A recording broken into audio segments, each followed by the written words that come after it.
శ్రీ మహాగణాధిపతయే నమః. శ్రీ మహాసరస్వత్యై నమః. శ్రీ గురుభ్యో నమః. 2026 సంవత్సరము జనవరి మాసంలో 1వ తారీఖు నుండి 15వ తారీఖు వరకు మేషరాశి వారికి గోచార ఫలితాలు ఎలా ఉన్నాయో తెలుసుకుందాం.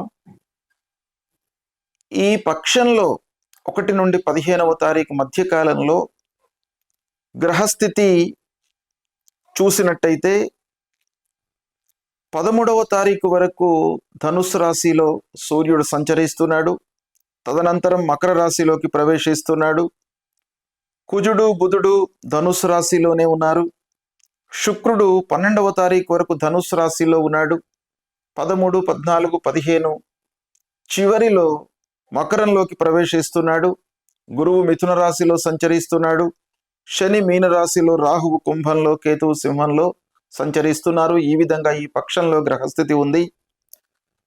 అయితే ఈ గ్రహస్థితిని ఆధారంగా చేసుకొని మనము ఫలితాలను చూసినట్టయితే ఈ 15 రోజులు మేషరాశిలో జన్మించినటువంటి వారికి అదృష్టం బాగా కలిసి వస్తుంది. అంటే మీరు కొంత శ్రమ చేసినట్టయితే అదృష్టం అనేది మీకు బాగా తోడయ్యేటువంటి అవకాశాలు బాగా కనబడుతున్నాయి. సూర్యుడు, కుజుడు, బుధుడు, శుక్రుడు 9వ స్థానంలో ఉన్నారు. అంటే భాగ్య స్థానంలో సంచరిస్తున్నారు. ఇది చాలా అనుకూలమైనటువంటి సంచారము. రాస్యాధిపతి భాగ్యంలో ఉన్నాడు. తర్వాత ధనాధిపతి కూడాను భాగ్యంలో ఉన్నాడు. ఇలాంటి కలయిక 9వ స్థానంలో ఉండడం మూలకంగా మీకు బాగా కలిసి వస్తుంది. దీన్ని సద్వినియోగపరచుకోండి. ధర్మ మార్గం వైపున మీరు వెళ్ళేటువంటి అవకాశాలు బాగా కనబడుతున్నాయి. ఈ పక్షంలో గురువులను, పెద్దలను కలుసుకుంటారు. వారి యొక్క సహాయ సహకారాలు, వాళ్ళ యొక్క సూచనలను మీరు అమలు చేసేటువంటి అవకాశాలు బాగా ఉన్నాయి. ప్రయాణాలు కలిసి వస్తాయి. విద్యా విషయం లోపల కూడాను మీకు ఈ పక్షం బాగా ఉంటుంది. అంటే హయ్యర్ ఎడ్యుకేషన్ కొరకు ప్రయత్నం చేస్తున్నటువంటి వాళ్ళు, మీరు కానివ్వండి, మీ పిల్లలు కానివ్వండి, హయ్యర్ ఎడ్యుకేషన్ కొరకు ప్రయత్నాలు అన్నీ కూడాను సాఫల్యంగా ముందుకు తీసుకొని వెళ్తారు. ఇకపోతే అన్ని విషయాలలో పురోగతి కనబడుతుంది. ఈ విధంగా మీకు ఈ పక్షం ఉంది. ఓవరాల్గా ఉన్నటువంటి గ్రహస్థితిని సాముదాయికంగా మనం చూసినట్టయితే ఉద్యోగస్తులకు ఉద్యోగంలో కొంత ప్రెషర్ కనబడుతుంది. అంటే వర్క్ లోడ్ పెరుగుతుంది. శ్రమాధికం మూలకంగా మీరు కొంత ఇబ్బంది పడేటువంటి అవకాశం కనబడుతుంది. అయినప్పటికీ మీకు గుర్తింపు లభిస్తుంది. శ్రమకు తగినటువంటి ప్రతిఫలము ఉంటుంది. ఖర్చులు పెరిగే సూచనలు కనబడుతున్నాయి. స్నేహితుల వల్ల, ఆత్మీయుల వలన, సోదరుల వలన, దగ్గరి వాళ్ళ వలన మీకు లాభాలు కనబడుతున్నాయి ఈ పక్షం లోపల. అయితే అనవసరమైనటువంటి ఆలోచనల మూలకంగా కొంత మనస్సు చంచలంగా ఉండేటువంటి అవకాశం కనబడుతుంది. కాబట్టి దాన్ని స్థిరంగా ఉండడానికై మీరు ప్రయత్నాలు చేసుకోవాలి. అంటే ఏకాగ్రతతో మీరు పనులు చేసినట్టయితే ఆ చంచలత్వం అనేటువంటిది పోతుంది. కనుక కాన్సన్ట్రేషన్తో చేయండి. ఆరోగ్య విషయంలో కొన్ని జాగ్రత్తలు తీసుకోవాలి. వర్క్ లోడ్ పెరుగుతుంది కాబట్టి ఆరోగ్యాన్ని నిర్లక్ష్యం చేయకుండా ఉండాలి. ఈ పక్షం లోపల అధికారులతో, ముఖ్యంగా ఉద్యోగస్తులు, వ్యాపారస్తులు, హైయప్స్తో కొంత జాగ్రత్తగా మాట్లాడండి. అనవసరమైనటువంటి మాటలు దొరలకుండా మీరు జాగ్రత్త పడినట్టయితే తప్పకుండా మీకు సత్ఫలితాలు కలుగుతాయి. ఇకపోతే ఆధ్యాత్మికత మీకు బాగా పెరుగుతుంది ఈ పక్షం లోపల.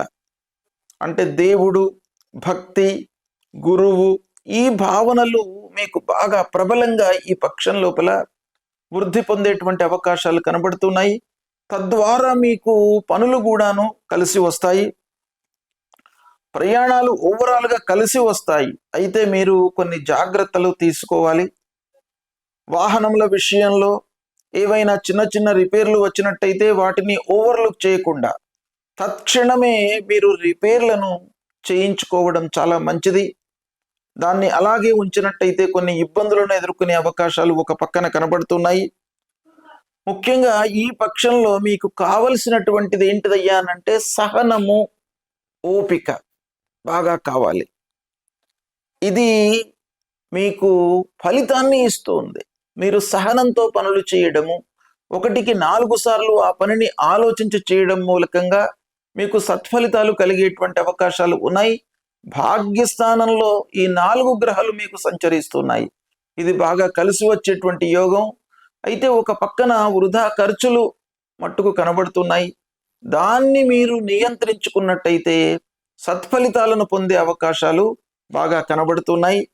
ఓవరాల్గా మనం చూసినట్టయితే మేషరాశి వారికి ఈ జనవరి మాసంలో ప్రథమ పక్షము 1 నుండి 15 బాగా కలిసి వస్తుంది. పంచమాధిపతి అయినటువంటి సూర్యుడు భాగ్యస్థానంలో ఉన్నాడు. చివర్లో కర్మస్థానంలోకి ప్రవేశిస్తున్నాడు. అయితే సూర్య భగవానుడి యొక్క అనుకూలత మీకు బాగా ఉంది. కాబట్టి మీరు క్విక్ రియాక్షన్ అయినట్టయితే సత్ఫలితాలను పొందుతారు. కొంత ఆలోచించి తొందరగా నిర్ణయాలు తీసుకోవడం అనేటువంటిది ఈ పక్షంలో మీకు చాలా అవసరము. ఇకపోతే ఈ పక్షంలో ఉన్నటువంటి గ్రహాలు వాటి స్థానాల రీత్యా మనం చూసినట్టయితే మీరు ఏం పరిహారం చేసుకోవాలి అనే విషయాన్ని మనం ఆలోచించినట్టయితే హనుమత్ దర్శనం చేసుకోండి. ఆంజనేయ స్వామి దేవాలయానికి వెళ్ళండి. హనుమాన్ చాలీసా పఠించండి. తద్వారా మీ లోపల భయము, భ్రాంతి లేకుండా ఆ భగవంతుడు మిమ్మల్ని కాపాడుతాడు. ఆదివారం పూట సూర్య నమస్కారాలు చేయండి. సూర్యుణ్ణి నమస్కరించినట్టయితే మీకు అనారోగ్య సమస్యలు లేకుండా మిమ్మల్ని కాపాడుతాడు. గురువారం పూట శనిగలు, పసుపు పచ్చ వస్త్రము దానంగా ఇవ్వండి. మేషరాశిలో జన్మించినటువంటి స్త్రీలు పసుపు దానం ఇచ్చినట్టయితే మీకు బాగా కలిసి వస్తుంది ఈ పక్షం. దీన్ని మీరు వినియోగించుకోండి. శుభ ఫలితాలు కలుగుతాయి. శుభం.